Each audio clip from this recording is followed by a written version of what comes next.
یہ رضی اللہ نہیں ہے، یہ اللہ کی رضا ہے۔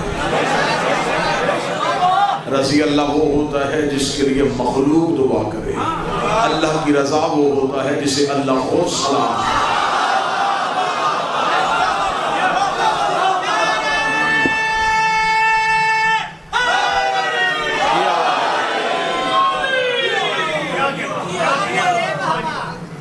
میں نے پچھلی مجالس میں تمہیدی کچھ بیانات ریکارڈ کروائے کہ حضرت علی بن موسیٰ رضا علیہ السلام تخت، تاج اور حکومت کی وجہ سے مدینہ سے نہیں نکلے، قیام کیا ہے امام نے دین کی خاطر،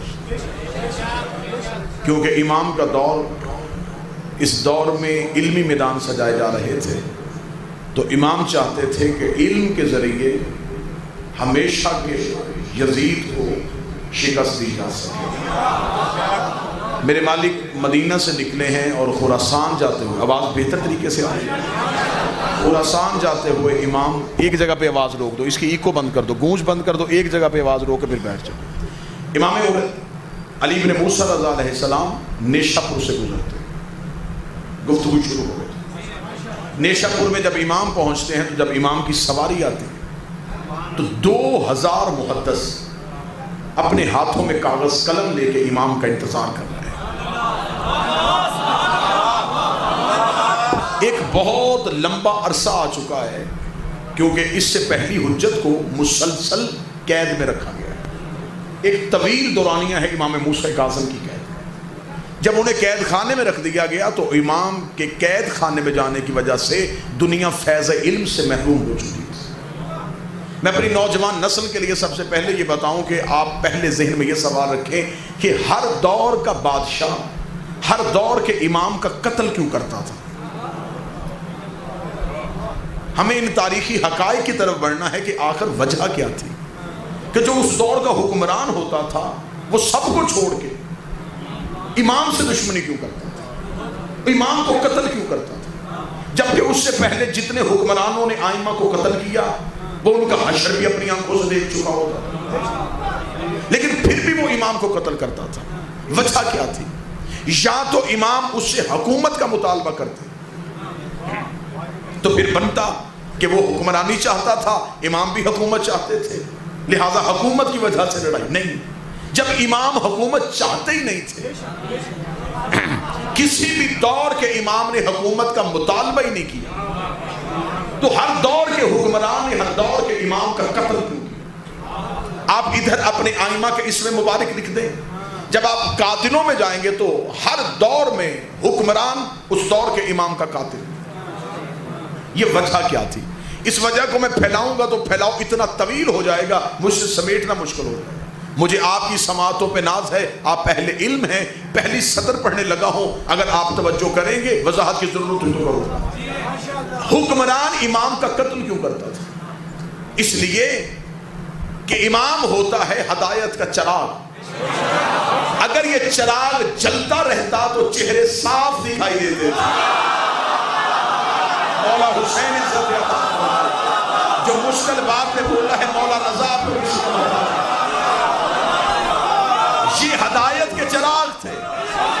جب یہ چراغ اللہ شریف جلتے تھے تو چہرے صاف دکھائی دیتے، اور چور کی شروع سے عادت ہے یہ اندھیرے کا فائدہ اٹھاتا ہے۔ چور چوری کرنے کے لیے آئے، اندھیرا ہو تو اس کے لیے آسانی ہو جاتی ہے، دور سے کوئی ہلکی سی روشنی جلائے تو وہ جلانے والے کی طرف نہیں بڑھتا، وہ پہلے روشنی کو بجھاتا ہے، اسے پتہ چل جاتا ہے اگر یہ روشنی چل گئی میرا پہرا پہچانا جائے گا، پتہ چل جائے گا میں کون ہوں۔ اس لیے خدا نے ہدایت کے مسلسل چراغ جلائے، خدا نے پہلا ہدایت کا چراغ جلایا، امت نے بجھایا، خدا نے دوسرا جلایا، امت نے بجھایا، خدا نے تیسرا جلایا، امت نے بجھایا۔ 11 چراغ ہدایت کے خدا نے اس امت کے درمیان جلائے، اس نے بار بار بجھائے۔ خدا نے کہا تم اس قابل ہی نہیں ہو کہ میں اپنی ہدایت کا چراغ تمہارے درمیان رکھ لوں۔ خدا نے 12واں چراغ ہدایت اٹھا کے اپنے فروز کے اندر روشن کر دیا۔ اب وہاں تک جا نہیں سکتے تھے، تلوار چلا نہیں سکتے تھے، زہر دے نہیں سکتے تھے، اب زمین میں بیٹھ کے پھونکنا شروع کر دیا، ہے ہی نہیں، اس لیے آنا ہی نہیں ہے، یہ ہوتا ہی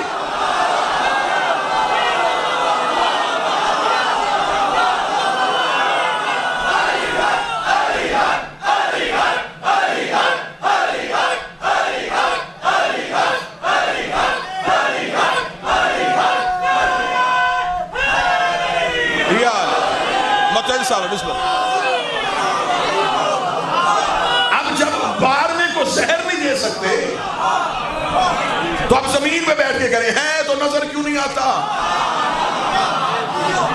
اب 36 ملکوں کی فوج اکٹھی کر، چاہے ساری دنیا کی فوج اکٹھی کر، یہ بارنے کا ظہور روکنے کی تیاری کر رہے ہیں. اس لیے تو میر مونس نے کہا تھا فانوس بن کے جس کی حفاظت ہوا کرے وہ شمع کیا پوچھے جسے روشن خدا.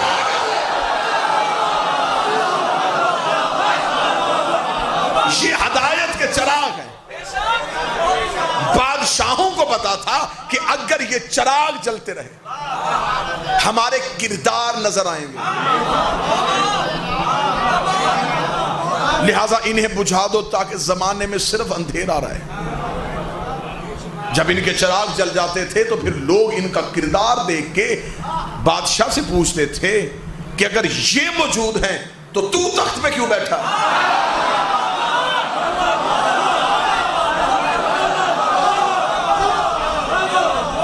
لہٰذا وہ امامت کے کردار کو زمانے کی نظروں سے اوجھل کرنا چاہتے تھے. یہ قتل، یہ جو امام کو قید کرتے تھے یہ جسم قید نہیں کرتے تھے. اب ملتان ہو، میں اہل زبان میں بیٹھا ہوں اور پھر جملے کا قتل ہو جائے، یہ امام قید نہیں کرتے تھے، یہ کردار محمد کو لوگوں کی نظروں سے چھپاتے تھے.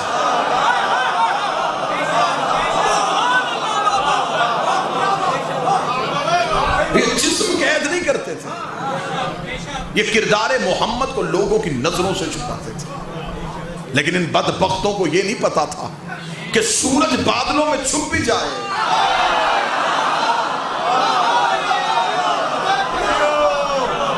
فیض تو پھر بھی پہنچا دیتا ہے.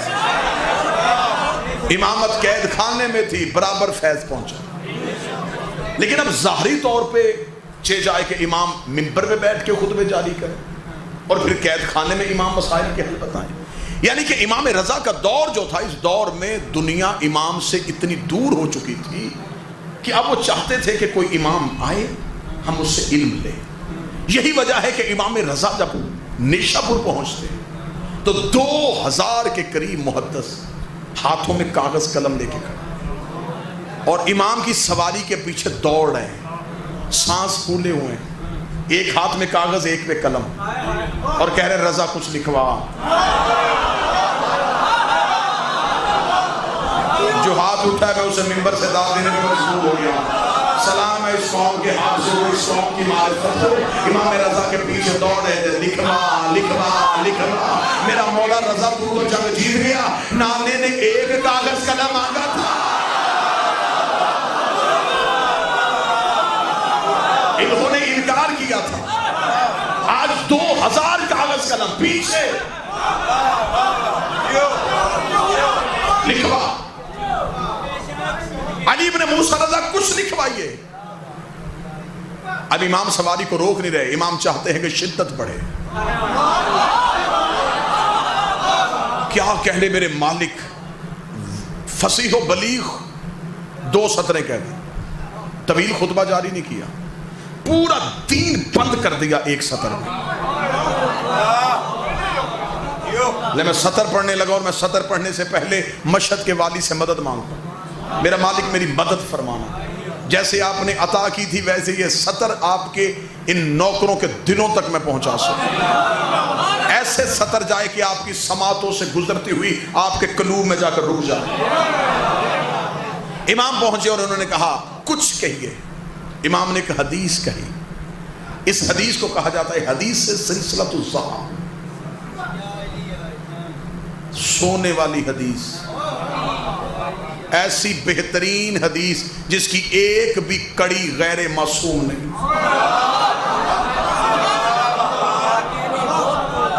جو علماء کے قریب بیٹھتے ہیں وہ اس بات سے بخوبی واقف ہیں کہ جب ہم کتابوں سے کوئی حدیث نقل کرتے ہیں تو پہلے دیکھتے ہیں یہ کس نے نقل کی ہے.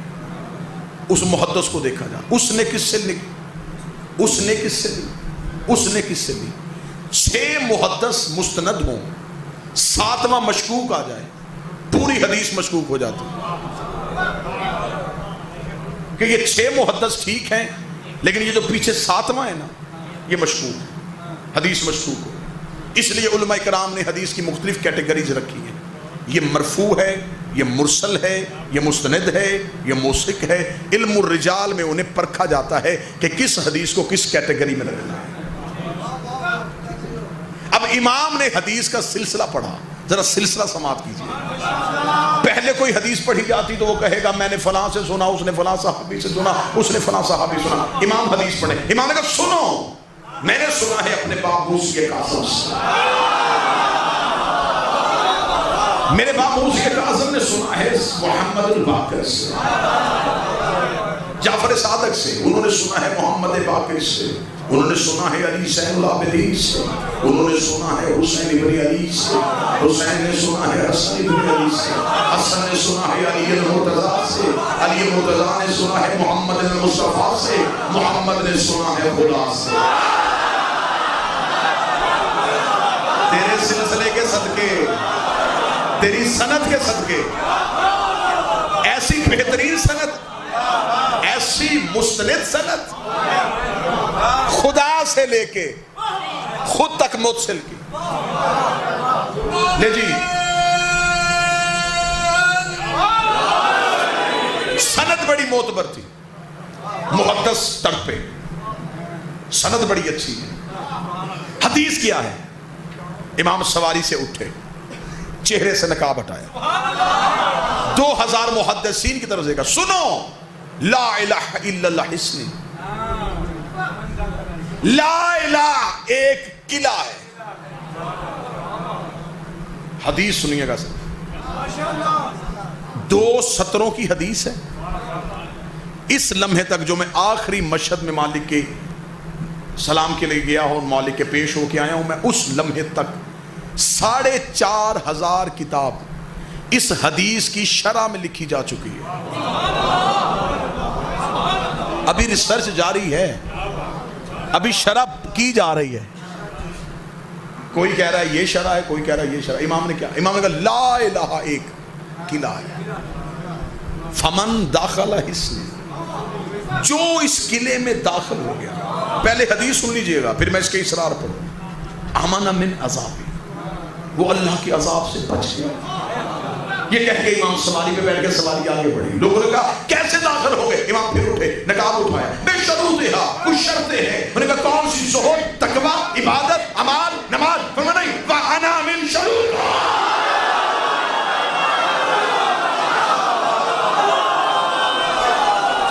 ان شرطوں میں سے ایک شرط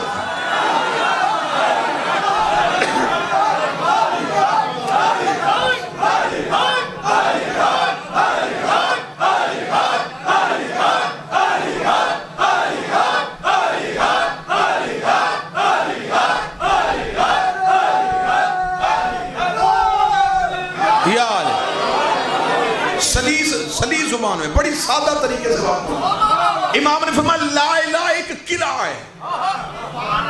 نہیں جی، اب حدیث کی شرح سنی۔ امام نے یہ نہیں کہا لا الہ ایک گھر ہے، امام نے یہ نہیں کہا لا الہ ایک مکان ہے، لا الہ ایک عمارت ہے، لا الہ ایک مینار ہے، لا الہ ایک غار ہے، نہیں، ایک قلعہ ہے۔ مالک سر دے، راز دے، آپ نے قلعہ کیوں کہا؟ اس لیے کہ مکان کا دروازہ ہر کوئی جانتا ہے،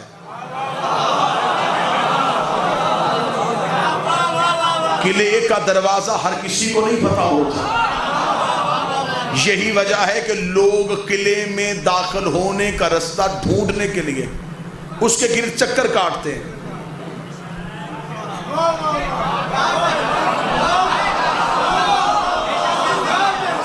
چکر کاٹنا اس بات کی دلیل ہے کہ ابھی تک انہیں دروازہ نظر نہیں آیا۔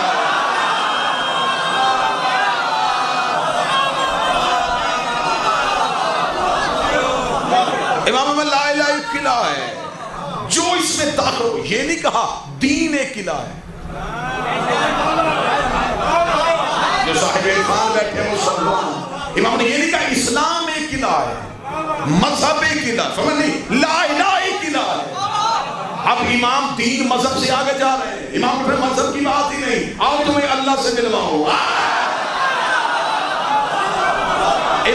لا الہ ایک الہ ہے، جس نے توحید کو پا لیا وہ عذاب سے بچ گیا، لیکن توحید کو پانے کی کچھ شرطیں ہیں، اور ان شرطوں میں سے ایک شرط عام ہے، ملتان کی سرزمین پہ محنت کی ہے، جملے کا قطع نہ کرنا۔ مدتوں پہلے میرا آتما بادشاہ نیشاپور میں کھڑا ہو کے کہہ کے گیا ہے کہ ہم لا الہ کی شرطیں ہیں، میری گزارش ہے شیعہ مولویوں سے، تم علی کو کہاں ڈھونڈ رہے ہو؟ واجب ہے، مستحب ہے، مبطل ہے۔ امام رضا کہہ رہے ہم اللہ کی شرط ہے۔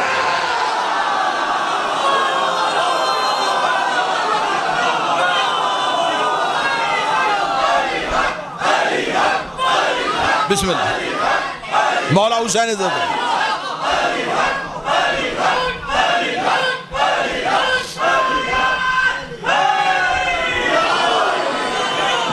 امام فرما رہے ہیں ہم اللہ کی شرط ہیں، تم کہہ رہے ہو یہ واجب ہے۔ واجب، مستحب، مبطل، اشکال، یہ فقہ کے لفظ ہیں۔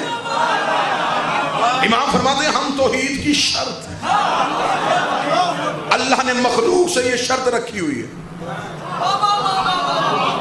بات کو واضح کر دیتا ہوں، مجھے علمدار شاہ جی کہیں گے آپ نے حویلی مرید شاہ پڑھنا، میں نے کہا جی شرط ہے 6 بجے پڑھائیں، انہوں نے شرط کو قبول کر لیا، اب ان پہ بھی واجب ہے 6 بجے پڑھائیں، مجھ پہ بھی واجب ہے کہ میں 6 بجے پہنچوں۔ شرط نہ رکھتا تو شاید 4 بجے آ کے پڑھ لیتا، شرط رکھی تھی 6 بجے پڑھوں گا، ان کی بھی شرط تھی 6 بجے پڑھاؤں گا۔ امام نے فرمایا اللہ نے شرط رکھی ہے، ہم آل محمد کو مخلوق نے قبول کی ہے، تو خدا نے تمہیں نفس اور زندگی دی ہے، اب آل محمد کو یہ سوچ کے نہ ماننا کہ ہم نے احسان کیا ہے، تم نے اللہ کی شرط کو پورا کیا۔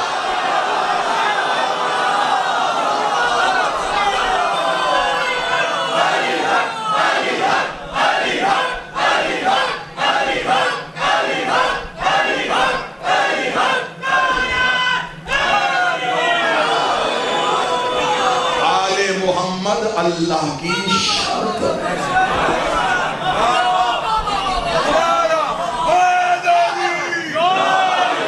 امام نے فرمایا اللہ سے ملنا ہے، اللہ سے اس قلعے میں داخل ہونا ہے، پہلے ہم سے ملو، ہمارے بغیر تم اس قلعے میں داخل نہیں ہو سکتے، تمہیں پتہ ہی نہیں کہ دروازہ کہاں ہے، تمہیں خبر ہی نہیں کہ توحید کو ملنا کیسے، تمہیں اللہ کی صفتوں کا پتہ ہے، ذات کا نہیں پتہ۔ تمہیں کیا پتہ کہ اللہ کہاں ہے، تمہیں کیا پتہ کہ اللہ کیسا ہے، تمہیں کیا پتہ کہ اللہ کہاں ہوتا ہے، اس سے ملنا ہے شرط۔ ہمارے بغیر وہ کسی سے ملے گا نہیں، نماز ہے اللہ سے ملنے کا نام۔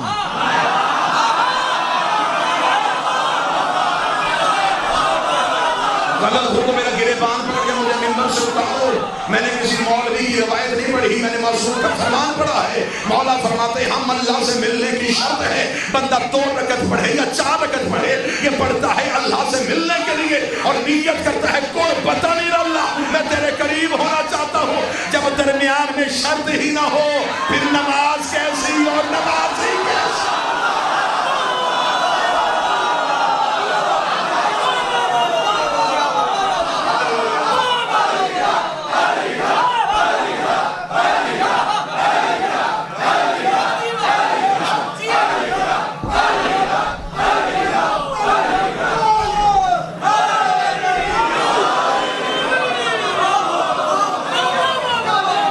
بھئی نماز کس چیز کا نام تھا؟ نماز تو تمہارے نفس کی پاکیزگی کا نام ہے۔ اہل عرفان بیٹھے نماز پڑھی تھی اپنے نفوس کو پاک کرنے کے لیے، یہ کوہنیوں تک ہاتھ کیوں دھوئے، یہ 3 بار کلی کیوں کی، یہ ناک میں پانی کیوں ڈالا، یہ چہرہ کیوں دھویا، یہ سر پہ، یہ سب کیا ہے؟ پڑھنا تو تمہارے نفس نے ہے۔ کہتے جی وہ اصل میں مجبوری ہے، یہ نماز کی شرطیں ہیں۔ تجھے کلی والی شرط یاد ہے، علی والی شرط یاد ہے۔